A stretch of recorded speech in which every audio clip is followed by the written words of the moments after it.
Every year, as my birthday approached, an inexplicable sense of dread would wash over me.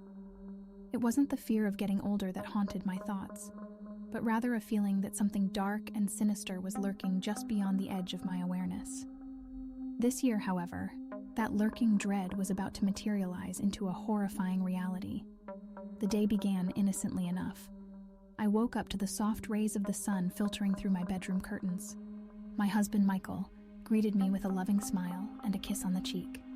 He had planned a small birthday gathering with our closest friends, promising a day filled with joy and laughter. Yet, despite his efforts, a gnawing unease settled in my stomach. As evening descended, our friends arrived one by one, their faces painted with cheerful expressions. The living room was adorned with streamers and balloons, the air abuzz with chatter and excitement. But underneath the surface, I sensed an underlying tension, as if everyone was trying to mask their true feelings. The clock struck 7, and the doorbell rang. Michael went to answer it, revealing a mysterious figure standing in the doorway. It was an old woman, dressed in tattered clothes that seemed to blend into the shadows. She held a weathered box in her hands, a peculiar glint in her eyes. "Happy birthday," she croaked, her voice like rustling leaves. "I bring you a gift that will show you the true nature of your existence." I felt a shiver run down my spine as Michael accepted the box. The old woman's words were cryptic and unsettling, leaving a bitter taste in my mouth. Ignoring my unease, Michael placed the box on the table, and our friends gathered around, their curiosity piqued. With cautious excitement, I lifted the lid of the box, revealing a tarnished mirror framed in ornate silver. Its glass seemed to hold a darkness all its own, as if it was a portal to another realm. The reflection it cast was distorted, casting elongated shadows that seemed to dance in the periphery. The old woman's voice echoed in my mind as I stared into the mirror, transfixed. "Look beyond the surface, and you shall uncover the truth." As if in a trance, I peered deeper, my reflection shifting and warping before my eyes. Suddenly, the image changed, revealing a decrepit version of myself, eyes hollow and skin pallid. It was a version of me I had never seen before, a horrifying visage that sent a surge of terror coursing through my veins. I stumbled back, gasping, as the mirror's surface rippled like water. The room around me seemed to darken, the faces of our friends contorting into expressions of fear. The shadows danced more wildly, their movements taking on an eerie life of their own. "Close it!" Michael shouted, his voice strained with panic. I snapped out of my trance, slamming the lid shut. The mirror's malevolent aura receded, and the room returned to its normal state. Our friends exchanged nervous glances, their unease palpable. "What was that?" Jenna, our closest friend, whispered, her eyes wide with fear. "I don't know," I replied, my heart pounding in my chest. "But that mirror, it showed me something terrible."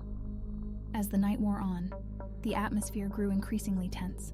The unease in the room seemed to seep into our very souls, suffocating us with a sense of impending doom.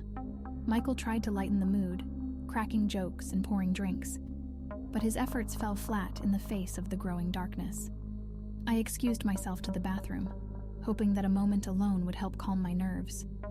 The mirror in the bathroom seemed to beckon to me, its surface now clear and unassuming. But the memory of what I had seen in the other mirror still haunted me.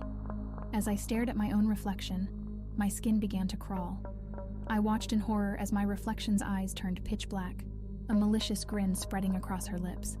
I stumbled back, my heart racing, but the reflection remained unchanged. The mirror's surface seemed to ripple, and a whispering voice filled the air. "You can't escape what you are," it hissed, the words echoing in my mind. I fled from the bathroom, my breath ragged, and stumbled into the living room. But the scene that greeted me was beyond comprehension. The room was now shrouded in darkness, the walls adorned with grotesque paintings of twisted figures. Our friends were no longer themselves, their faces contorted into nightmarish masks, their eyes glowing with an otherworldly light. Michael stood in the center of the room, his body contorting and shifting as if he was being consumed by some malevolent force. His voice, distorted and chilling, spoke words that struck terror into my very core. "The mirror shows the truth, my love. The truth you've been hiding from. Embrace it." I staggered back, my mind reeling, as the room seemed to warp and twist around me. The old woman's words echoed in my head, and I realized that this cursed celebration was a manifestation of my deepest fears, a nightmare brought to life. With every ounce of strength left in me, I tore my gaze away from the nightmarish scene and grabbed the tarnished mirror. The darkness seemed to resist, clawing at me with icy tendrils, but I refused to let it consume me. With a scream, I shattered the mirror against the floor. The world around me trembled, and the horrors that had taken over the room began to dissipate like smoke in the wind. The paintings turned back into ordinary decorations, the faces of our friends returning to their familiar forms. Michael stood before me, his eyes filled with confusion and concern. "What happened?" he asked, his voice trembling. I shook my head, tears streaming down my face.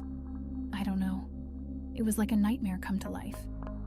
As the last remnants of the malevolent presence faded, a sense of relief washed over me.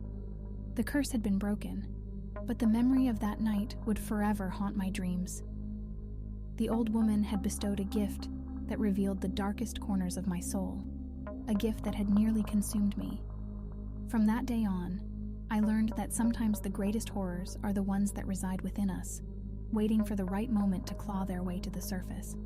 And every year, as my birthday approaches, I am reminded of the chilling truth that lies beneath the veneer of normalcy, a truth that can never truly be escaped.